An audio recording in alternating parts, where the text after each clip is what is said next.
Cordiales saludos, amigos y hermanos. Hoy vamos a dar inicio a una nueva secuencia de temas. Vamos a hablar acerca de los milagros de nuestro Señor Jesucristo. Los milagros que Jesús realizó tenían un significado. Al igual que las parábolas que llevan significados con símbolos, así también lo eran los milagros. Así que vamos a descubrir qué había detrás de cada enseñanza que Jesús estaba dando en cada uno de estos milagros y cómo se aplican a nuestra vida para el desarrollo de nuestra salvación. Así que para poder empezar vamos a hacer una oración. Hoy día vamos a hablar acerca de las bodas de Caná. Vamos a ponernos de rodillas.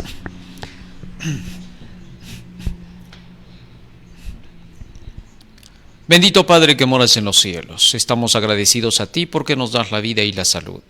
Y te rogamos, Padre Santo, con humildad que nos des tu Santo Espíritu, para que tú, Señor, nos puedas guiar en el conocimiento de tu santo libro. Porque te lo rogamos en el nombre de Jesús. Amén. Amén, Señor.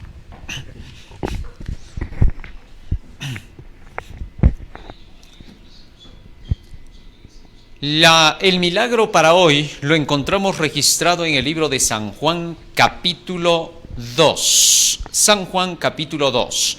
Allí Jesucristo realizó su primer milagro. Este fue el comienzo de todos los milagros que le seguirían en sucesión. La realidad es que Jesús hizo muchísimos milagros, pero los que están registrados en los evangelios tienen por propósito hacernos comprender el plan de la salvación. Nos dice así el libro de San Juan capítulo 2.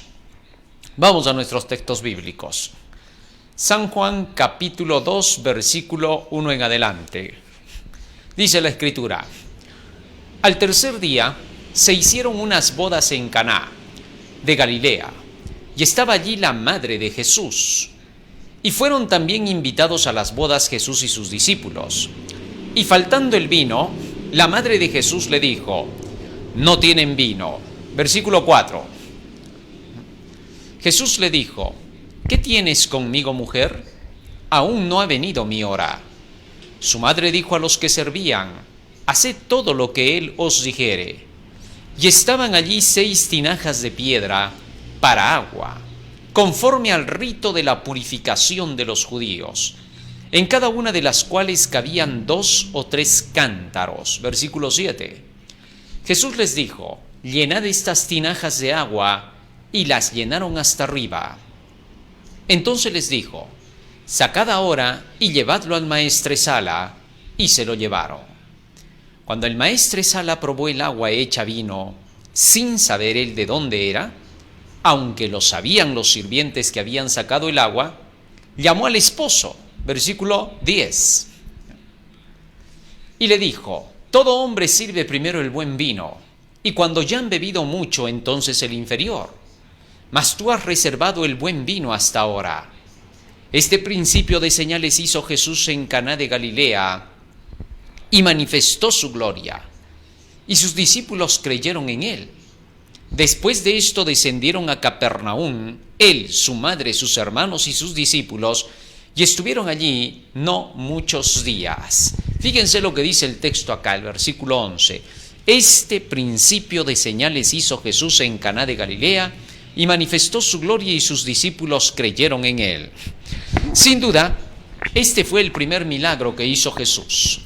Y ya estaba caminando con sus discípulos, lo que significa que esto es después del bautismo de Cristo, cuando ya había comenzado su ministerio.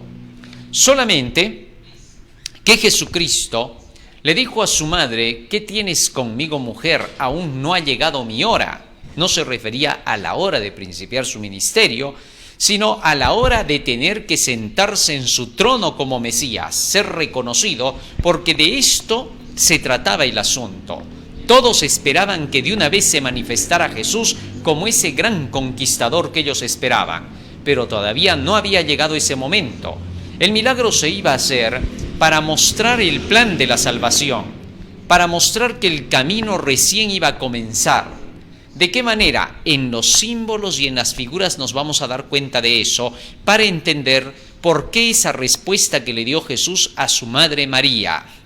María era la madre biológica de Jesús. A través de ella Jesús llegó al mundo para poder tomar un cuerpo humano. María no era un ser inmaculado, era una mujer piadosa pero no inmaculada. Hay que reconocer y diferenciar estos términos. Una cosa es inmaculado. Inmaculado significa que no tiene pecado, que es puro, santo, al igual que Dios. María no era así, era tan pecadora como cualquier otro ser humano. Hablemos un poco acerca de ella, porque aquí la Biblia comienza precisamente mencionándola a ella. Dice, al tercer día se hicieron unas bodas en Caná de Galilea y estaba allí la madre de Jesús. Ahora bien, hablemos entonces de la madre de Jesús, que era María. Cuando el Señor se presentó ante María a través de su ángel Gabriel, le había declarado que por medio de ella nacería el Cristo. ¿Y qué dijo María en relación a sí misma? San Lucas capítulo 1, versículo 46. Dice la Escritura, ¿qué es lo que dijo María? Entonces María dijo, engrandece mi alma al Señor, y mi espíritu se regocija en Dios mi Salvador.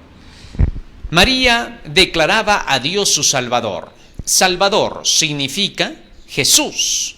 Así que entonces María reconocía aún que ella necesitaba de un Salvador y que este que nacía, que venía al mundo, era Dios el Salvador. Por tanto, Salvador solo necesitan los pecadores, los santos no, los inmaculados no necesitan un Salvador. Si María hubiera sido inmaculada antes de poder concebir a Jesucristo, entonces María ya no diría que necesita de un Salvador. Al contrario, ella diría, has mandado a tu hijo para salvar a toda la humanidad, no a mí porque yo ya soy salva, hubiera dicho ella. ¿Correcto? Sin embargo, se contaba entre los pecadores, era humilde y demostraba su humildad, tanto así que le dijo al ángel, he aquí la esclava del Señor, que se haga en mí su voluntad. Entonces, María era un ser humano común y corriente. A través de ese ser humano común y corriente, con pecado como cualquiera, el Hijo de Dios vino a tomar la naturaleza pecaminosa del hombre. La Biblia nos dice en el libro de Romanos, capítulo 8 y en el versículo 3, ¿qué naturaleza tomó Jesús al venir a nacer por medio de María? Nos dice el texto, porque lo que era imposible para la ley por cuanto era débil por la carne, Dios enviando a su Hijo en semejanza de carne de pecado, y a causa del pecado condenó al pecado en la carne. Así que entonces nuestro Señor Jesucristo dice que vino a tomar un cuerpo en semejanza de carne de pecado, es decir, un cuerpo con naturaleza caída, tan caída como la nuestra, hasta el punto de poder ser tentado. Dios como Dios no puede ser tentado ni tienta a nadie, nos dice Santiago capítulo 1 versículo 13. Por lo tanto, entonces Jesucristo, al tomar el cuerpo humano en naturaleza decadente y degradada por el pecado, se estaba viniendo a poner a la altura de los seres humanos para combatir como cualquier ser humano en esta tierra. Vino así para poder ayudar a aquellos que estaban en pecado y sacarlos de en medio de él. Así que entonces Jesús cargaba con una naturaleza que tenía todas las posibilidades de ceder al pecado, que tenía todas las posibilidades de ser tentado, y si él hubiera querido caer, hubiera caído. Pero la Biblia nos dice claramente que venció, que jamás cayó en el pecado, que derrotó al pecado en la carne. Lo que significa que a pesar de que el hombre tuviera naturaleza caída y pecaminosa, podía ser vencedor a través del ejemplo de Jesucristo. Por medio de la sangre de Cristo y por medio de la vida de Cristo, el hombre podría llegar nuevamente a ser heredero del reino celestial. Así pues, Jesucristo, cuando estuvo en la tierra, tuvo que lidiar con todo lo que el hombre tiene que lidiar. Fue tentado en todo como nosotros, pero sin pecado, dice el texto. Leamos un poco acerca de esa naturaleza de Jesucristo y de la victoria que obtuvimos por su medio. Pues esto es la representación precisamente de toda su vida. Nos dice Hebreos capítulo 4, versículo 14. Dice así: por tanto, teniendo un gran sumo sacerdote que traspasó los cielos, Jesús el Hijo de Dios, retengamos nuestra profesión. Porque no tenemos un sumo sacerdote que no pueda compadecerse de nuestras debilidades, sino uno que fue tentado en todo según nuestra semejanza, pero sin pecado. Así que Jesús, estando en la naturaleza caída y pecaminosa del hombre, fue tentado en todo como nosotros, pero no pecó. Jesús no tenía deslealtad pecaminosa, más bien. Hay que tener mucho cuidado. La deslealtad pecaminosa significa que ya fue desleal, que ya pecó, que alguna vez ya cometió mal. Jesús no tenía eso ni en pensamiento. Jesús no tenía inclinación hacia el pecado, porque nunca lo había gustado. Jesús no tenía tendencia hacia el pecado, porque nunca lo había tocado. Sin embargo, tenía naturaleza pecaminosa. Tomó nuestra naturaleza pecaminosa. ¿Qué significa? Que esa naturaleza que él poseía era un campo fructífero para las tentaciones, porque sentía cansancio como cualquiera, sentía miedo como cualquiera, sentía dolor como cualquiera, se podía herir como cualquiera. Tal es así que en la cruz vemos que lo hieren y sangró, como cualquier ser humano. Vemos que en una ocasión se cansó en el camino, se sentó junto al pozo de Jacob y sintió mucha sed. Así que entonces significa que Jesús cargaba un cuerpo humano, común y corriente como el de cualquier otro. Ahora, Jesucristo, cargando ese cuerpo, esa naturaleza caída y pecaminosa, tenía que lidiar contra las tentaciones. Y la Biblia nos dice de qué manera vino y luchó contra el mal en esa naturaleza para poder ser ejemplo nuestro. Ningún ser humano va a poder jamás alcanzar un nivel si primero no hay un ejemplo al cual seguir. Y Jesucristo vino a modelar su vida y a ejemplificarla para nosotros, para que nosotros sigamos sus pisadas, para que sigamos el camino por el cual transitó Él. Nos dice así en el libro de Hebreos capítulo 2. Versículo 6, hablando acerca de la naturaleza humana. Pero alguien testificó en cierto lugar diciendo, ¿qué es el hombre para que te acuerdes de él? ¿O el hijo del hombre para que le visites? Le hiciste un poco menor que los ángeles, le coronaste de gloria y de honra y le pusiste sobre las obras de tus manos. Todo lo sujetaste bajo sus pies, porque en cuanto le sujetó todas las cosas, nada dejó que no sea sujeto a él. Pero todavía no vemos que todas las cosas le sean sujetas. Primero se nos está hablando de la condición humana. Y luego, en el versículo 10 se nos dice quién es Jesús. Porque convenía, o desde el 9 vamos a leer, pero vemos aquel que fue hecho un poco menor que los ángeles, está refiriéndose a Jesús. Un poco menor que los ángeles, a Jesús coronado de gloria y de honra a causa del padecimiento de la muerte, para que por la gracia de Dios gustase la muerte por todos. Ahora, a Jesús se le presenta como cualquier ser humano, menor que los ángeles. Tal es así que en esa condición menor que los ángeles, como cualquier ser humano, y cargando la degradación humana, bajando a las profundidades de la degradación humana, gracias a la ley de la herencia. Porque vemos los antepasados de Jesucristo que traen la herencia a través de María. Y la ley de la herencia se aplicaba también en Jesús. Pues la Biblia dice claramente en el libro de Gálatas, capítulo 4, versículo 4, de qué forma es que Jesús tomó la naturaleza humana, descendiendo de quién. Nos dice así la Escritura. Gálatas, capítulo 4, versículo 4 dice, pero cuando vino el cumplimiento del tiempo, Dios envió a su Hijo nacido de mujer y nacido bajo la ley, para que redimiese a los que estaban bajo la ley, a fin de que recibiésemos la adopción de hijos. Así que Jesús vino bajo todas las leyes, incluso de la herencia. María, como un ser humano común y corriente, cargaba todas las debilidades de sus antepasados. Y cuando echamos un vistazo hacia los antepasados de Jesucristo, nos encontramos, por ejemplo, a Rahab la ramera. Nos encontramos a Salomón, quien había llegado incluso a participar de la adoración a Moloch con prácticas homosexuales. Nos encontramos incluso a David, que cometió adulterio y asesinó a un hombre, mandó asesinar a un hombre directamente. ¿Esto qué indica? Que en Jesucristo había una naturaleza, una herencia que cargaba de sus antepasados y sin embargo jamás, nunca se inclinó por aquella naturaleza que cargaba con la herencia que traía de todos sus antepasados. Esto que enseña que por más que nosotros heredemos a través de los genes de nuestros antepasados, todo tipo de cosas que ellos hayan cometido de errores en el pasado, eso no prueba que tengamos que caer en ninguna de esas cosas. Por ningún motivo. Jesucristo siempre manifestó consecuencia con las leyes de su Padre. La formación de su personalidad demuestra bien varón, y luego de eso sus comportamientos eran totalmente demostrando la imagen de Dios, la perfección del ser humano. Tal es así que Jesucristo demostró un modelo perfecto en su vida. Esta es la forma en que nosotros también debemos aprender a seguir su ejemplo. Tal es así que ninguna debilidad de los antepasados es base para poder declarar que por esa razón se tengan que repetir sus mismos errores. Jesús no lo hizo, fue tentado en todo como nosotros, pero en ningún momento pecó, ni siquiera en el mismo pensamiento. Es increíble.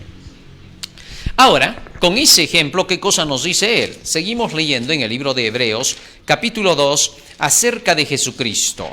Hebreos, capítulo 2, versículo 18.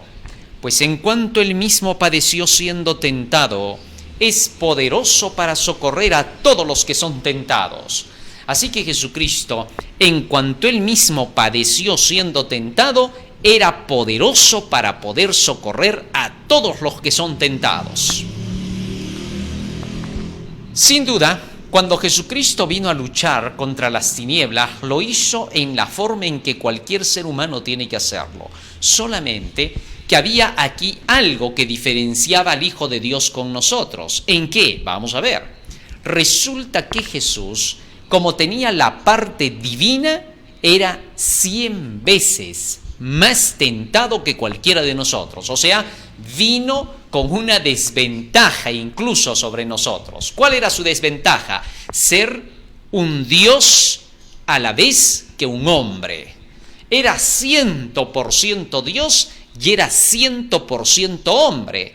Bueno, cualquiera diría, ¿y por qué sería una desventaja que Jesús haya venido también 100% Dios? Sencillo, porque su divinidad era para él su debilidad. ¿Cómo así? ¿Podría ser la divinidad su debilidad? Fíjate cómo. Satanás siempre tienta al ser humano en lo que Satanás sabe que lo puede hacer caer. Primero le crea la debilidad y luego de eso lo tienta en esa debilidad. Hay formas en que Satanás puede producirte debilidad. A través de escenas, a través de lo que oyes, a través de lo que miras, a través de lo que sientes, tocas o gustas. Si has empezado con el licor, te empieza a gustar hasta que llegue el momento en que se te hace un vicio. Entonces, cualquiera que en cualquier momento te ofrezca el licor, tú lo vas a aceptar porque es tu vicio. No va a ser fácil que venzas y vas a terminar llorando todas las veces. Así que entonces, esto se comienza a convertir en una debilidad fuerte en tu vida. Asimismo, cuando Satanás buscó tentar a Jesús por todo lado para hacerlo renegar, para hacerlo maldecir, para hacerlo caer en cualquier pecado del mundo, no pudo hacerlo. Pero había un punto en el cual Satanás podía apretar con fuerza y era la divinidad de Jesús. En la primera tentación le dijo a Jesús, si eres el Hijo de Dios, dile a esas piedras que se hagan panes y cómetelos. Después de 40 días de ayuno, había dejado de comer 40 días y la Biblia dice que sentía hambre en el libro de San Mateo capítulo 4.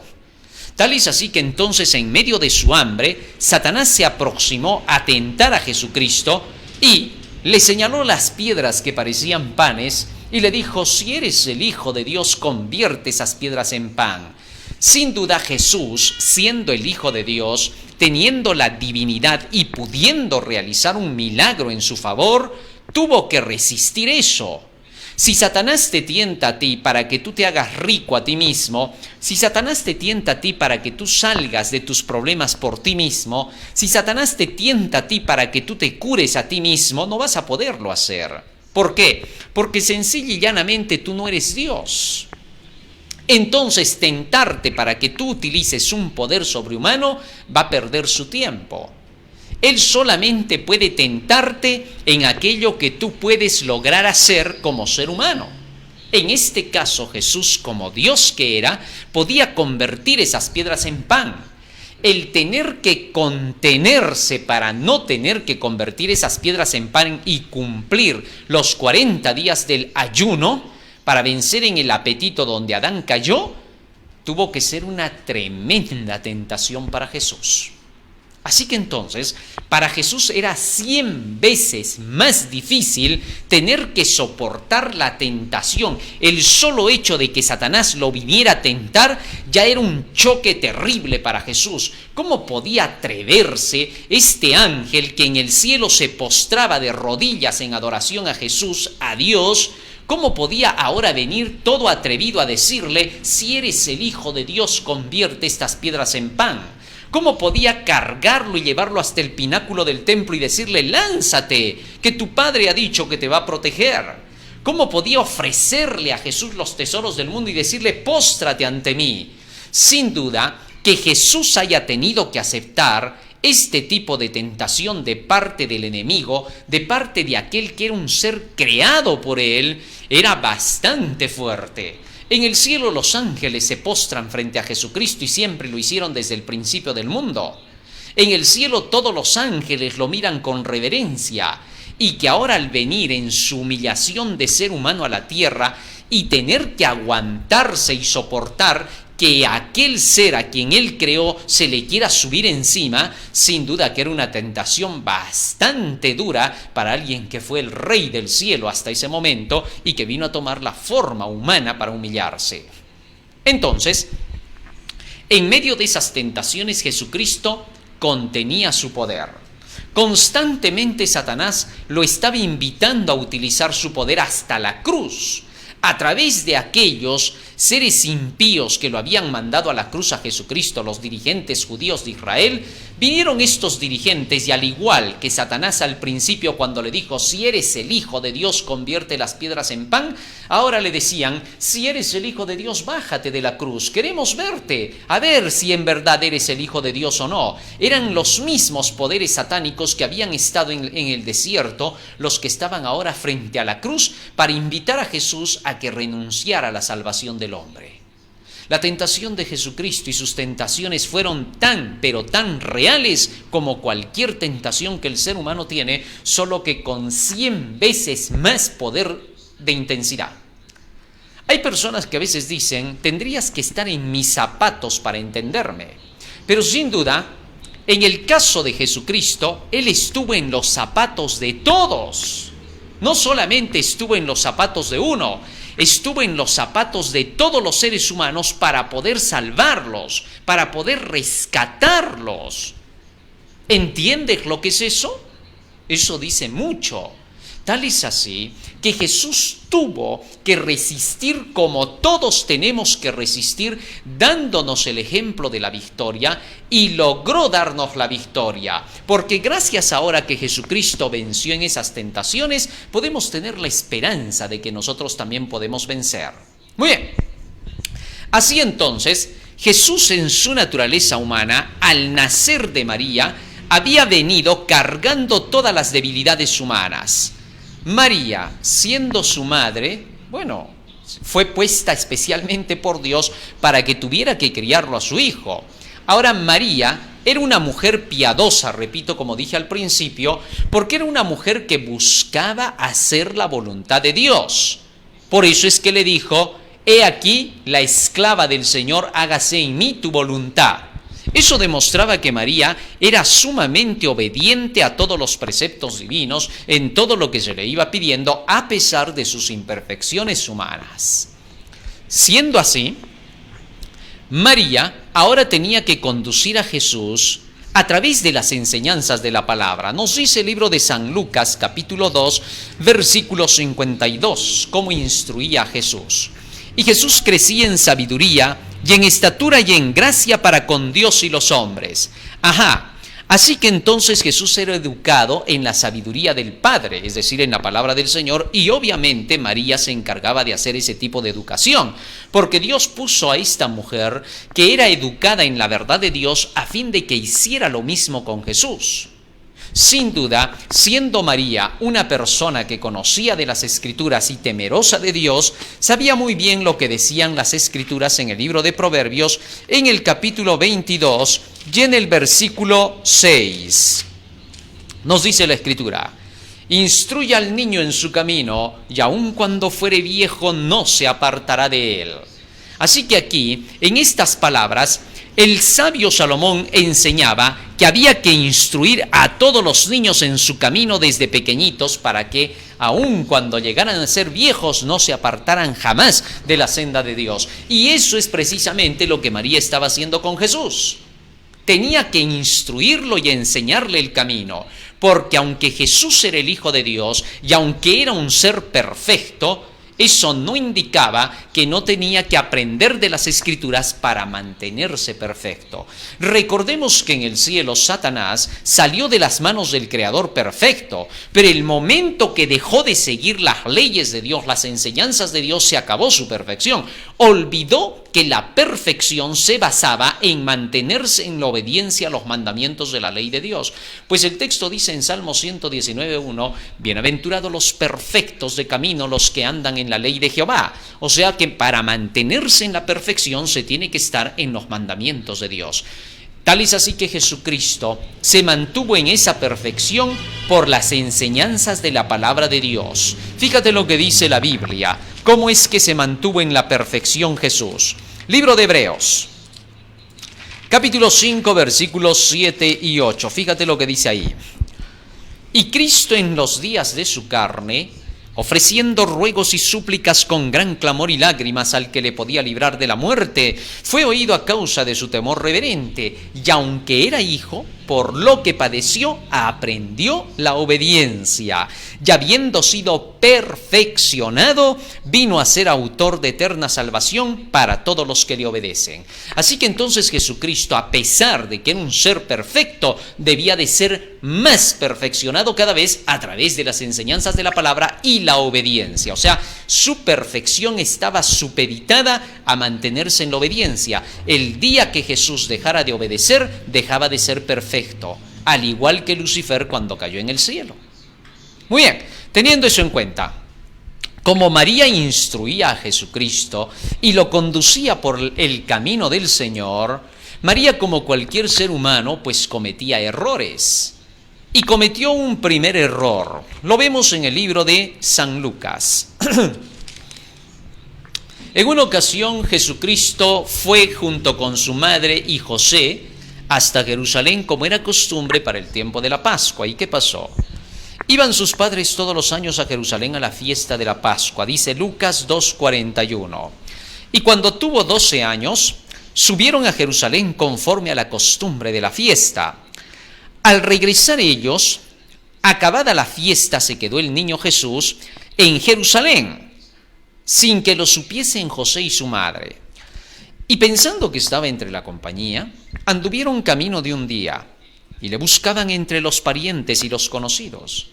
Pero como no le hallaron, volvieron a Jerusalén buscándole, y aconteció que 3 días después le hallaron en el templo, sentado en medio de los doctores de la ley, oyéndolos y preguntándoles.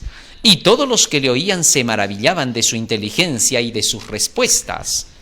Cuando le vieron se sorprendieron, y le dijo su madre: Hijo, ¿por qué nos has hecho así? He aquí tu padre y yo te hemos estado buscando con angustia. Entonces él les dijo: ¿por qué me buscabais? ¿No sabíais que en los negocios de mi padre me es necesario estar? Las palabras de Jesucristo fueron directas. ¿Por qué me buscaban? ¿Que no saben que tengo que trabajar en los asuntos de mi Padre? Con eso le dijo, en otras palabras, a María: María, no te olvides, tú solamente has sido puesta para que yo esté bajo la tutela del conocimiento de la verdad. Porque a través de ti he llegado al mundo, pero no te olvides, aunque tú seas mi madre biológica del cuerpo que traigo, no eres madre de Dios. Interesante. Con esto Jesús le estaba recordando su posición a María. Le estaba diciendo en otras palabras, yo hago la voluntad de mi Padre, no la tuya. Así que cuidado María y cuidado José. José, tú solamente eres una representación física, nada más, porque mi Padre verdadero está en el cielo. Yo no nací de ti y de María, yo nací del Espíritu Santo y de María. Por lo tanto, entonces les dijo, ¿por qué me buscaban? ¿No saben acaso que en los negocios de mi Padre tengo que estar? Con estas palabras Jesús llamó perfectamente la atención de María para que comprendiera que su relación con la obra del Señor trascendía, pasaba más allá de lo que ella estaba pensando como madre, como ser humano, creyendo que ella tenía autoridad sobre Jesús. Recuérdese que ningún ser humano tiene autoridad sobre otro ser humano sin el permiso de Dios. Nos dice en el libro de San Marcos, en el capítulo 3, que en una ocasión María y sus hermanos fueron a buscar a Jesús. ¿Y qué pasó?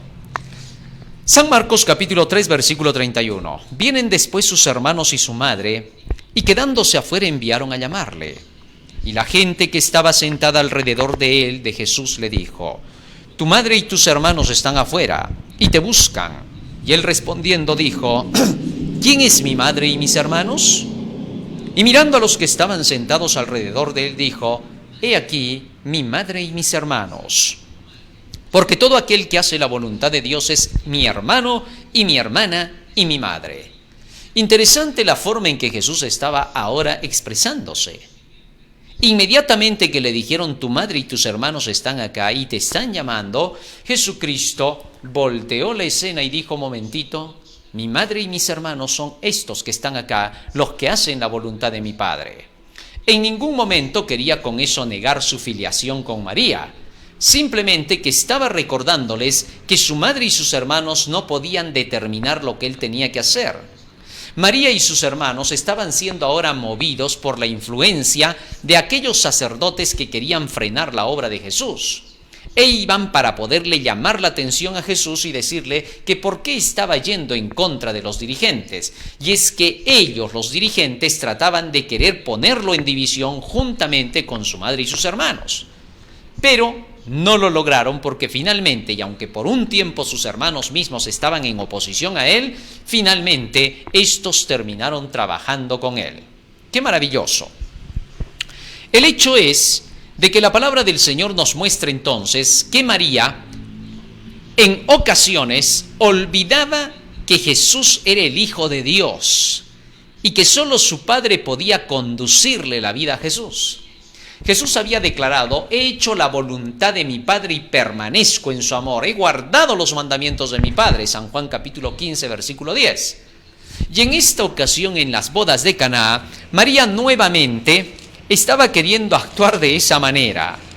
Y entonces Jesús por eso le llamó la atención. Y aunque no lo hizo de una forma grotesca, porque Jesús no era malcriado, sino que recordaba él siempre el texto que decía, honra a tu padre y a tu madre para que tus días sean largos en la tierra. El hecho de que alguien se dedique a predicar el evangelio, de que alguien sea llamado como ministro, de que se le imponga las manos o que sea un predicador laico, no quita en ningún momento la honra que tiene que dar a los padres. Si tiene que ayudar al papá y a la mamá en la casa, no le va a decir, mira, estoy predicando, así que no tengo nada que hacer. Más bien yo tengo que dedicarme solo a las cosas de Dios, no me vas a estar mandando para una cosa y otra, no. El verdadero que lleve el evangelio siempre estará atento al quinto mandamiento que dice, honra a tu padre y a tu madre para que tus días sean largos en la tierra que Jehová tu Dios te da. Jesucristo, cuando le dijo en esta ocasión, ¿qué tienes conmigo, mujer? No ha llegado mi hora. Era una forma de expresión común que se tenía en su tiempo. ¿Qué tienes conmigo, mujer? No era una falta de respeto.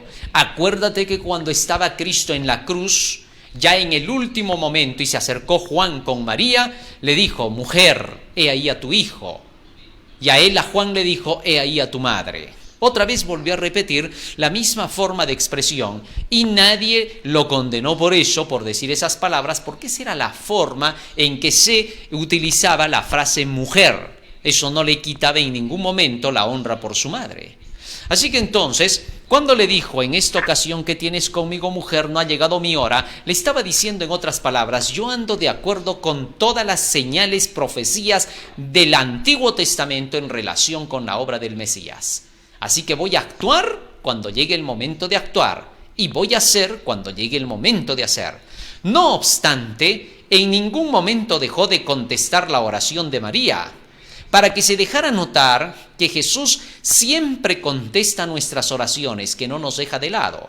Así que entonces contestó la oración de María, aceptó, porque luego de eso a María no se le ve confusa, sino que responde directamente. Versículo 5, su madre dijo entonces a los que servían, haced todo lo que él os dijere. Ahora, con esto María está dejando en claro que el único que puede dar las órdenes para hacer las cosas, que el único que puede interceder por el ser humano solo puede ser Jesús. María no pudo interceder en esta ocasión. Por eso es que simplemente cuando ella quiso interceder, Jesús le dijo, cuidado, tú no puedes hacer ese trabajo. Entonces ella comprendió e inmediatamente y con mucha humildad respondió y dijo, hagan lo que los dijere. Ya no dio más órdenes ella, ya no dijo más nada ella, captó la lección de Jesús. Hoy sus seguidores son iguales, comprenden que María no puede ser intercesora, abogada ni mediadora. Es simplemente María, la madre de Jesús, el medio por el cual llegó Jesús al mundo. La Biblia no le da ningún crédito más a María. La Biblia no habla mucho acerca de ella, para que no se tuviera que hacer idolatría con María.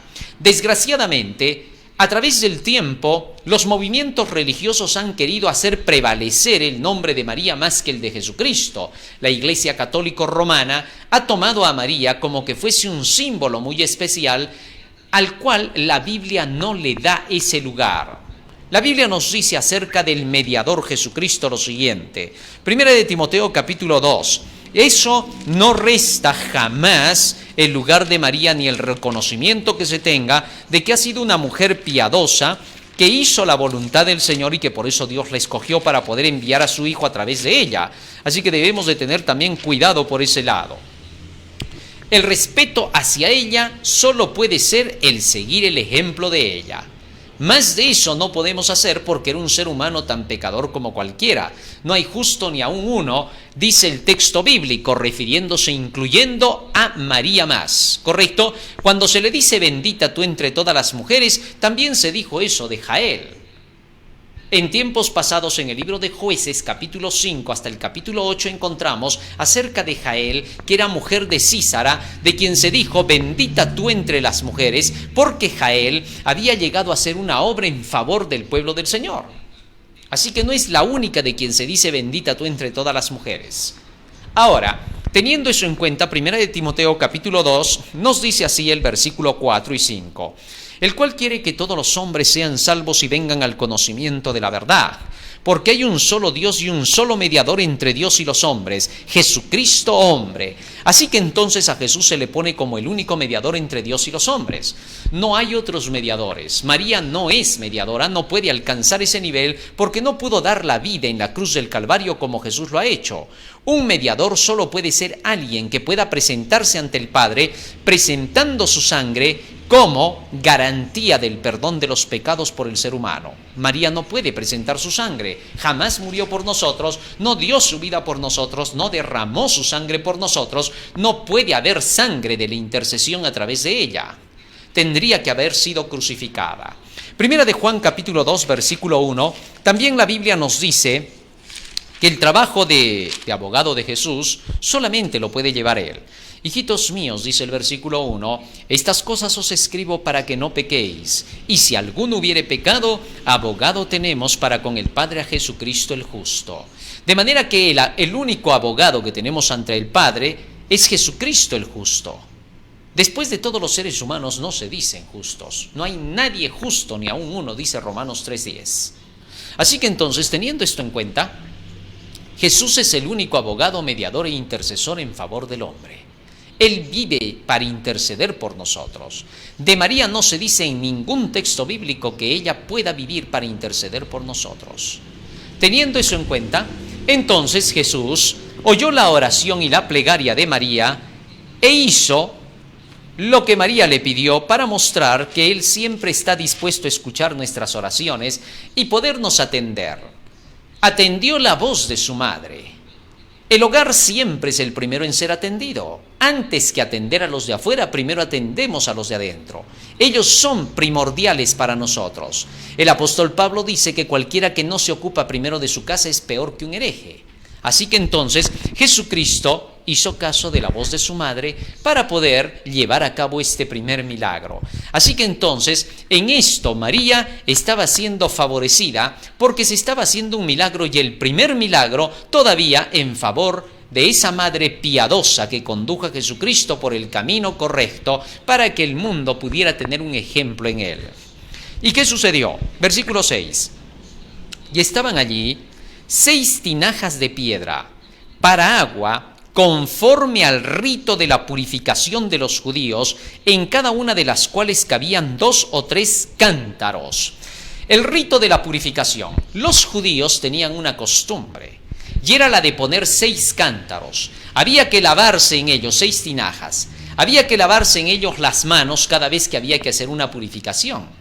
Se supone que en casa ya se habían lavado las manos, así que se les ponían 6 cántaros más para que fuesen 7 las veces que se lavaran, porque 7 veces era el rito de la purificación según la creencia. Y en realidad esto venía de una ley que Dios dio. Esto no era simplemente una invención tradicional. Tenía que ver mucho con lo que Dios había dictado en las leyes del pasado a través de Moisés. Era el rito de la purificación. ¿Cómo se llevaba a cabo? En el libro de Números capítulo 19 se nos habla un poco acerca del agua de la purificación, de ese rito que se llevaba a cabo en medio del pueblo del Señor. Vamos a leer un poco acerca de eso. Nos dice la Escritura, Números capítulo 19, versículo 9, hablando acerca de la vaca roja que se utilizaba para poder hacer un ritual. Termina diciendo el verso 9 así: y un hombre limpio recogerá las cenizas de la vaca después de haberla hecho en un holocausto. Acuérdate cuando estudiamos acerca del santuario, ¿no es cierto? Había que hacer holocaustos. Y al final se quemaba prácticamente todo el restante del animal, sobre todo en este caso de la vaca roja. Y al quemar todo este animal, quedaban las cenizas. Y esas cenizas había que juntarlas con agua. ¿Y qué pasaba? Y un hombre limpio recogerá las cenizas de la vaca y las pondrá fuera del campamento en lugar limpio y las guardará la congregación de los hijos de Israel para el agua de purificación. Es una expiación. O sea que entonces se juntaba el agua con esta ceniza y se convertía en el agua de la purificación. Era un agua especial que se utilizaba para purificar a los seres humanos de sus inmundicias, sobre todo cuando habían ido a tocar a una persona que estaba muerta. Así que debía de purificarse.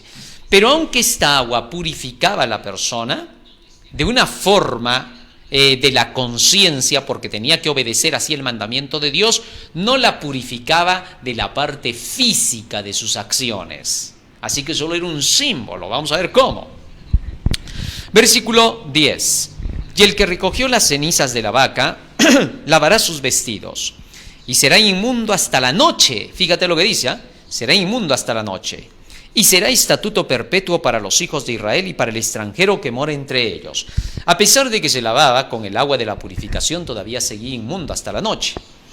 El que tocare cadáver de cualquier persona será inmundo 7 días. Al tercer día se purificará con aquella agua, y al séptimo día será limpio. Y si al tercer día no se purificare, no será limpio al séptimo día. O sea, a pesar de que se purificaba el tercer día, recién en el séptimo día quedaba limpio.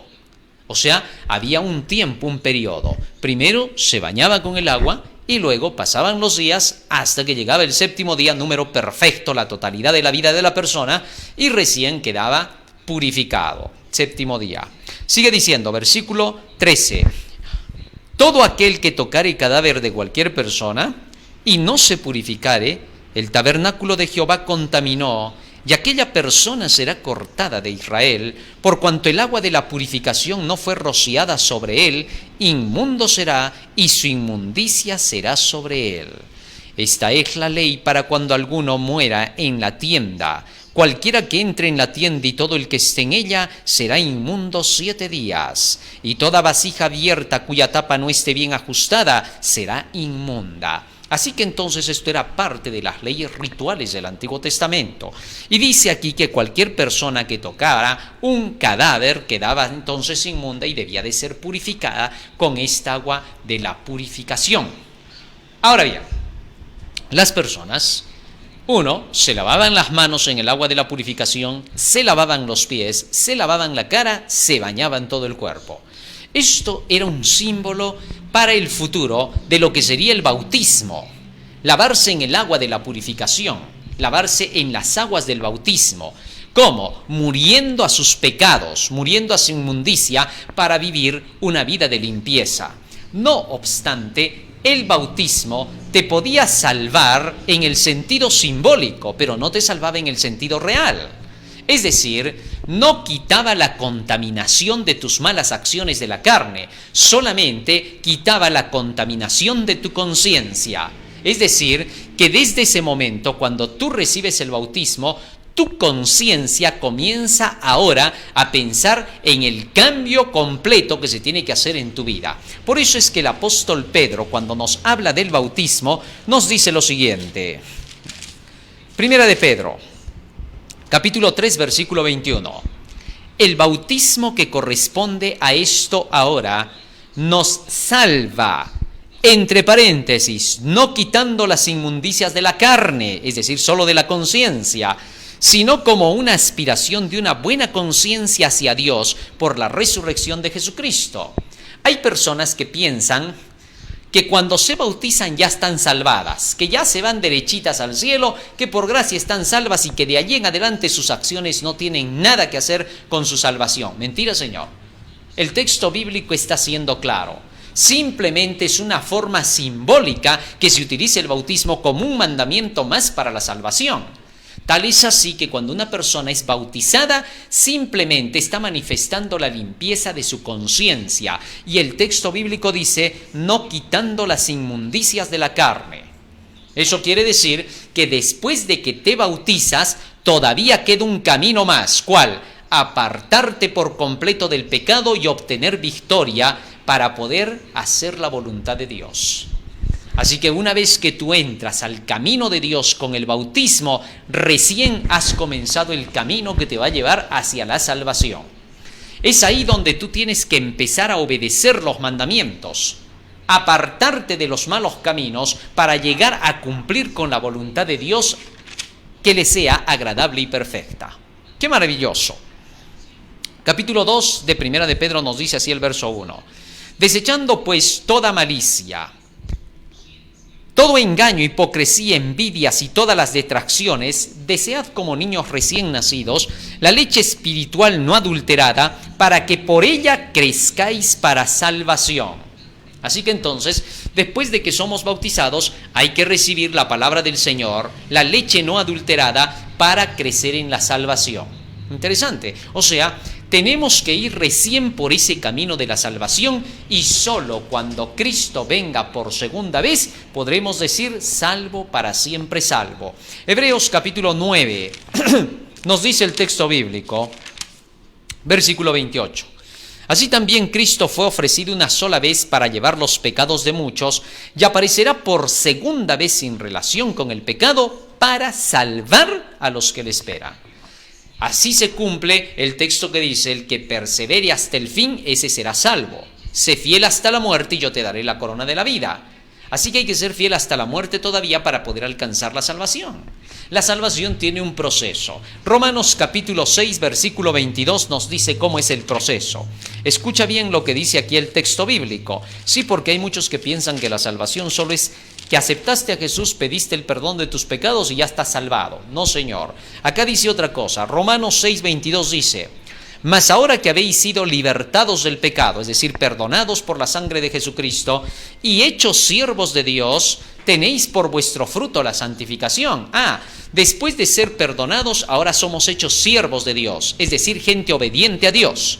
Un siervo es el que obedece. Así lo dice el mismo capítulo de Romanos capítulo 6, versículo 16. ¿No sabéis que si os sometéis a alguien como esclavos para obedecerle, sois esclavos de aquel a quien obedecéis, sea del pecado para muerte o sea de la obediencia para justicia? Así que aquellos que ahora se hacen siervos de Cristo, se hacen siervos de la justicia, obedientes a la justicia. Y entonces el texto bíblico sigue diciendo en el versículo 22. Mas ahora que habéis sido libertados, perdonados del pecado y hechos siervos, es decir, gente obediente, tenéis por vuestro fruto la santificación.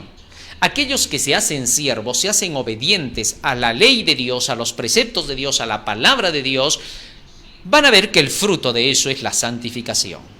Y luego de la santificación sigue diciendo, y hechos siervos de Dios tenéis por vuestro fruto la santificación y como fin la vida eterna. O sea, la salvación solo viene después del proceso de ser siervos y alcanzar la santificación.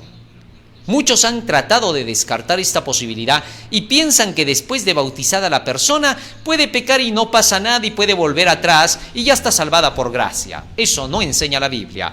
Romanos capítulo 6 nos dice así, versículo 1 al 9. ¿Qué pues diremos? ¿Perseveraremos en pecado para que la gracia crezca? En ninguna manera, porque los que hemos muerto al pecado, ¿cómo viviremos aún en él? ¿O no sabéis que todos los que hemos sido bautizados en Cristo Jesús, hemos sido bautizados en su muerte? Ajá. Y luego sigue diciendo, porque somos sepultados juntamente con él para muerte por el bautismo, a fin de que como Cristo resucitó de los muertos por la gloria del Padre, así también nosotros andemos en vida nueva. Porque si fuimos plantados juntamente con él en la semejanza de su muerte, así también lo seremos en la de su resurrección, es decir, en su vida. Sabiendo esto, que nuestro viejo hombre fue crucificado juntamente con él, para que el cuerpo del pecado sea destruido a fin de que no sirvamos más al pecado. Porque el que ha muerto ha sido justificado del pecado, y si morimos con Cristo, creemos que también viviremos con él. ¿Qué te parece lo que dice aquí el apóstol Pablo? Dice, todos los que han sido bautizados están simbólicamente sepultados. Lo que significa sepultados, muertos en Cristo, muertos a la vida pasada para vivir su vida de resurrección, la vida nueva. Pablo decía, con Cristo estoy juntamente crucificado, ya no vivo yo, ahora Cristo vive en mí, y la vida que ahora vivo, la vivo en la fe del amado Hijo de Dios. Gálatas capítulo 2, versículo 20. Así pues entonces, nosotros comprendemos claramente que el bautismo no te ha quitado los pecados todavía físicamente, pero sí ha logrado el perdón de tus pecados de tu vida pasada, para que ahora te apartes del pecado y vivas una vida de obediencia a los mandamientos de Dios. Por eso, en la figura de las bodas de Caná, nosotros encontramos toda la simbología. ¿Qué ocurrió? Fíjate lo que dice acá, hablando de los cántaros de agua. Versículo 6. Juan 2:6, y estaban allí 6 tinajas de piedra para agua, conforme al rito de la purificación que ya hemos visto que representa el bautismo, de todos los judíos, en cada una de las cuales cabían 2 o 3 cántaros. Jesús entonces les dijo, llenad estas tinajas de agua, y las llenaron hasta arriba. Ahora bien, las tinajas, ¿a quién representan acá? En primer lugar representan a Jesucristo, porque eran de piedra. Cristo es la piedra, Efesios 2:20 dice es la piedra del ángulo. Y dentro de esas tinajas se llenaba de agua, al igual que la fuente de agua que estaba en el santuario. ¿Te acuerdas cuando hemos estudiado el santuario? Y ahí se ponía el agua. La fuente de bronce representaba a Jesús. ¿Por qué? Porque se hizo una serpiente de bronce en días de Moisés y los que miraban a la serpiente de bronce vivían. Y Jesús dice en San Juan capítulo 3 versículo 14, como Moisés levantó la serpiente en el desierto, así es necesario que el Hijo del Hombre sea levantado, para que todo aquel que en él cree no se pierda, mas tenga vida eterna.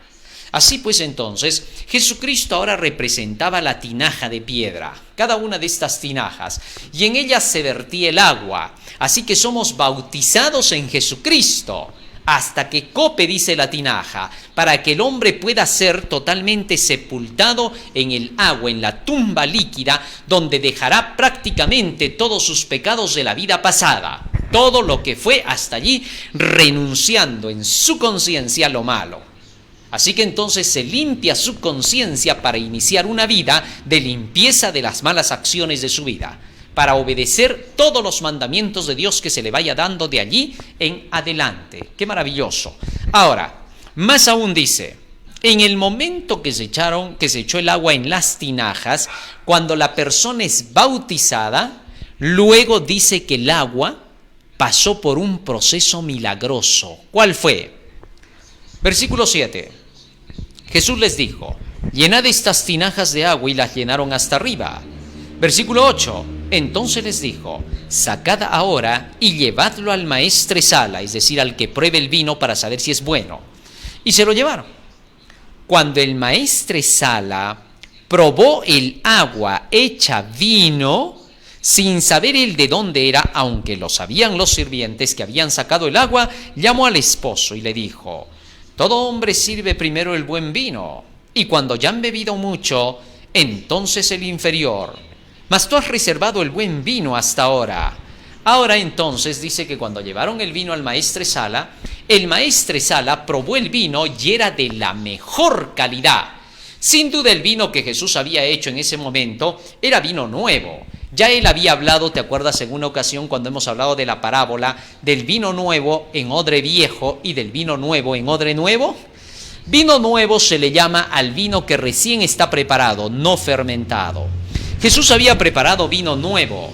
El vino nuevo que recién estaba hecho en ese momento era un vino no fermentado.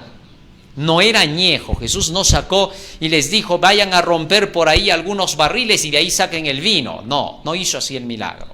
Fue en el instante, vino nuevo, el vino de la mejor calidad.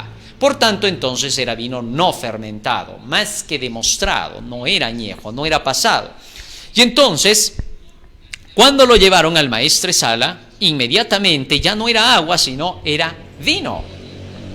Ahora, ¿a qué cosa representa el vino? Nosotros leemos en el libro de San Mateo, en el capítulo 26.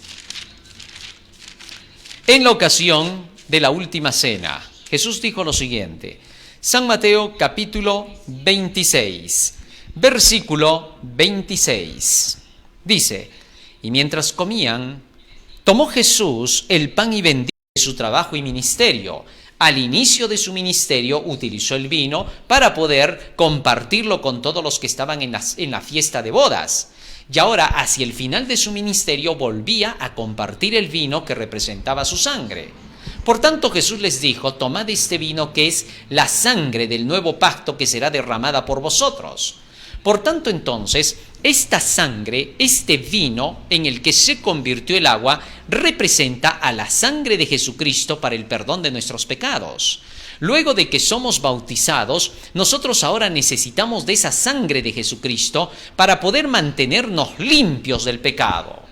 La Biblia nos dice en el libro de Génesis, en el capítulo 9 y en el versículo 4, ¿qué cosa es esa sangre? Génesis capítulo 9, versículo 4 nos dice allí la Escritura lo siguiente. Pero carne con su vida que es su sangre no comeréis. Así que entonces este vino representa la vida de Jesucristo. A través de la vida de Jesucristo nosotros ahora comenzamos una nueva vida. Después de salir del bautismo, esa agua, que era el agua de la purificación que nos purifica de toda nuestra vida pasada, ahora esa agua se convierte en la vida de Cristo en nosotros. Porque a su vez, estas tinajas de piedra también representan a cada ser humano. Debido a que Cristo fue claro a través del apóstol Pedro. Escucha lo que dice aquí en relación de cómo son llamados todos los que son hijos de Dios. Fíjate lo que dice acá. El apóstol Pedro lo explica de esta manera. Capítulo 2 de Primera de Pedro, versículo 4 dice, acercándoos a él, piedra viva, desechada ciertamente por los hombres, mas con Dios escogida y preciosa. Vosotros también, verso 5, como piedras vivas.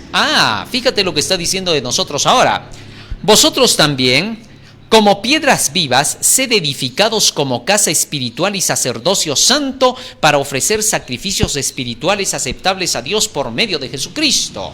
De manera que entonces, ahora estas tinajas también representan a nosotros como seres humanos, los vasos, los utensilios, donde Dios va a depositar su gracia. Interesante. Así que entonces, y eso está en Romanos capítulo 9, versículo 23, donde se habla de que los seres humanos también son los vasos. Entonces, en el momento en que esta agua se convierte en vino, que es la sangre de Jesucristo, ahora cada uno de nosotros debe llevar la vida de Cristo en sí mismo. Pablo dice, con Cristo estoy juntamente crucificado, ya no vivo yo, ahora Cristo vive en mí. Vivo la vida de Cristo, ya no vivo mi vida pasada, comienzo a vivir la vida de Cristo. San Juan capítulo 6, verso 63 dice claramente, las palabras que yo os he hablado son espíritu y son vida, dijo Jesús. Por tanto, entonces, tener la sangre de Jesucristo, el vino, en cada uno de nosotros y participar de ese vino, porque Jesús inmediatamente dijo que ahora todos podían participar, y el vino fue para todos los que estaban convidados en la fiesta. Así, de esa manera, todos los convidados a la fiesta de las bodas espirituales, ¿te acuerdas que estudiamos en San Mateo 22 la parábola de la fiesta de bodas? Esa fiesta de bodas es la representación. Todos los llamados a la fiesta de las bodas son todos los llamados por el Evangelio. Y en este caso, todos aquellos que reciben el Evangelio de Dios, que participan del santo bautismo y que entran a la iglesia del Señor, ahora todos deben beber la sangre de Cristo. Todos deben beber ese vino, como lo bebió todos los que estaban en la fiesta. Fíjate lo que dice en el libro de San Juan capítulo 6, hablando acerca de que tenemos que beber la sangre de Cristo. No solo los discípulos en la Santa Cena bebieron este vino en representación de la sangre de Cristo, sino que Jesús dice así, San Juan capítulo 6, versículo 51, yo soy el pan vivo que descendió del cielo. Si alguno comiere de este pan vivirá para siempre, y el pan que yo daré es mi carne, la cual yo daré por la vida del mundo. Entonces los judíos contendían entre sí diciendo, ¿cómo puede éste darnos a comer su carne? Jesús les dijo, verso 53, de cierto os digo, si no coméis la carne del Hijo del Hombre y bebéis su sangre, no tenéis vida en vosotros. El que come mi carne y bebe mi sangre, tiene vida eterna, y yo le resucitaré en el día postrero. Porque mi carne es verdadera comida, y mi sangre es verdadera bebida. El que come mi carne y bebe mi sangre, en mí permanece, y yo en él. Fíjate lo que Jesús dice ahora acá. El que come mi carne y bebe mi sangre, en mí permanece, y yo en él. Y luego Jesús declara, San Juan capítulo 15, versículo 8 al 10. En esto es glorificado mi Padre, en que llevéis mucho fruto y seáis así mis discípulos. Como el Padre me ha amado, así también yo os he amado. Permaneced en mi amor. Así que entonces comer la carne de Cristo y beber su sangre es permanecer en su amor. Su carne y su sangre son el amor. Y luego dice el verso 10, si guardaréis mis mandamientos, permaneceréis en mi amor, así como yo he guardado los mandamientos de mi Padre y permanezco en su amor. Si vosotros permanecéis en mis palabras y permanecéis en mí, seréis verdaderamente mis discípulos. Qué bonitas palabras de Jesús. O sea, el que nosotros participemos del vino en esta fiesta de bodas que se está empezando a llevar a cabo ya desde el tiempo del juicio. Acuérdate de la parábola de la fiesta de bodas, la invitación al Evangelio, y entonces dice que el rey entró para ver a los convidados a las bodas y encontró uno que no tenía el vestido puesto y le dijo, ¿cómo entraste aquí? Eso se llama el juicio.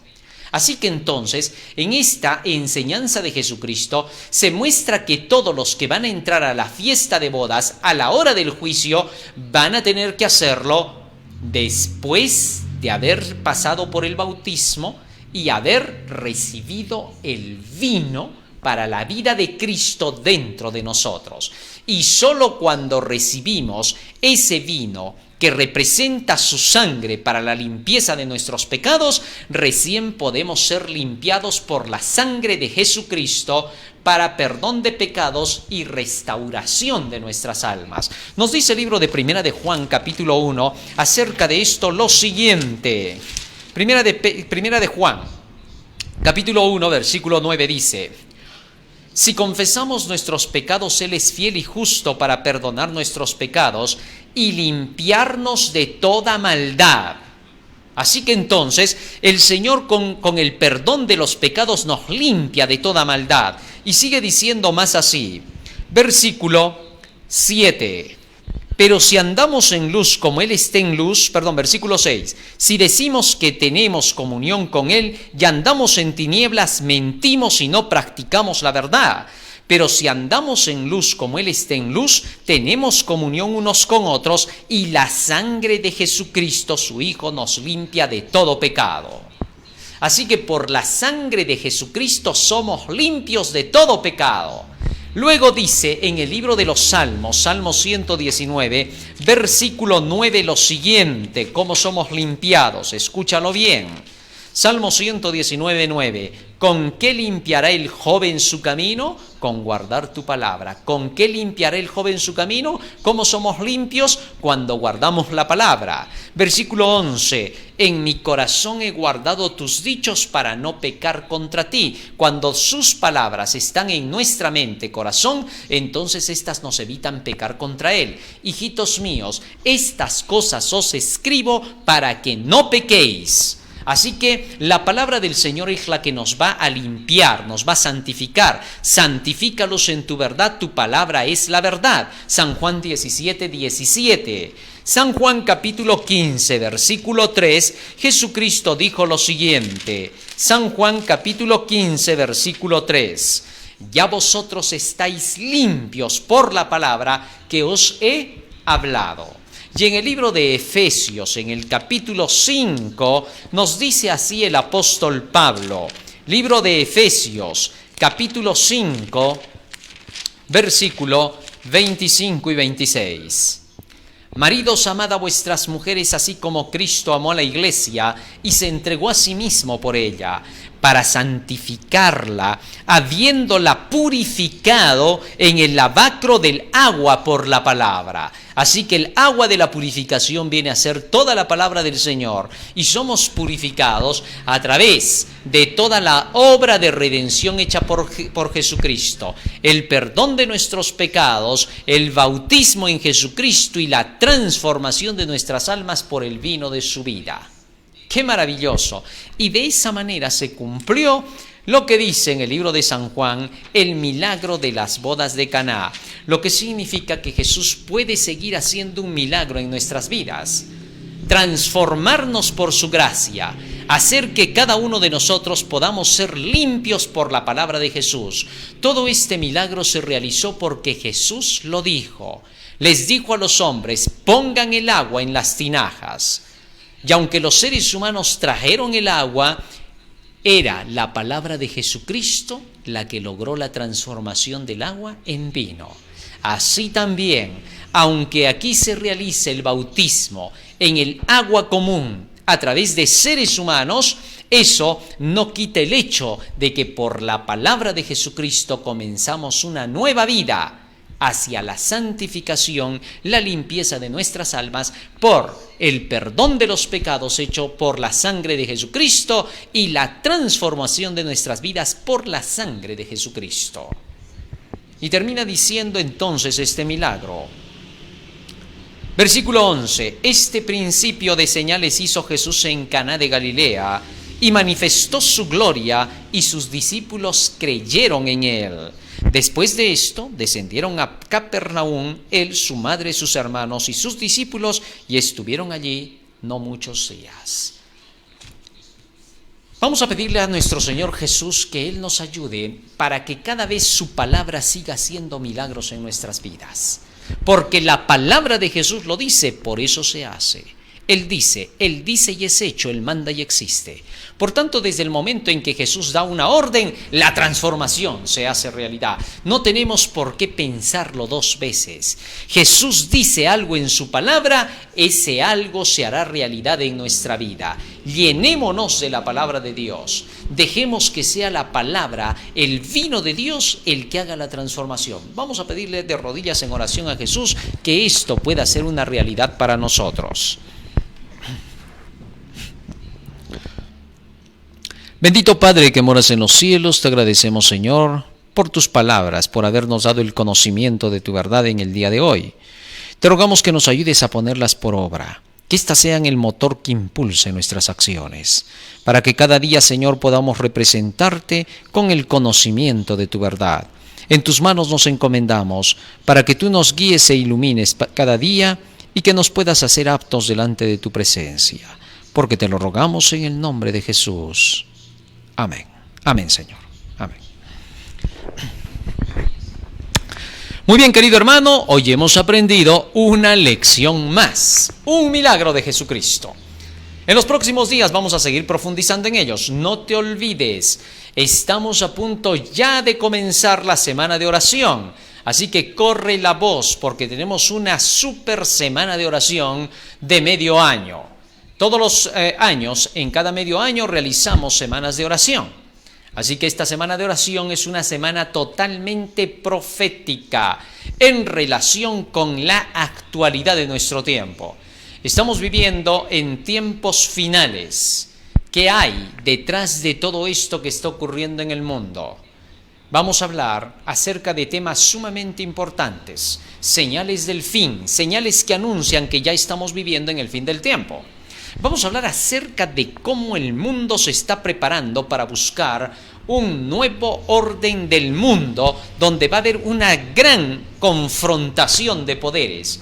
Elementos buenos y malos van a encontrarse en conflicto en esta última hora. Vamos a hablar acerca del poder del anticristo, cómo va a buscar reinar en medio de este mundo y va a querer imponerse. Esto es una lucha que todavía se aproxima. Luego vamos a ver acerca de cómo este anticristo buscará el sometimiento completo de la población humana.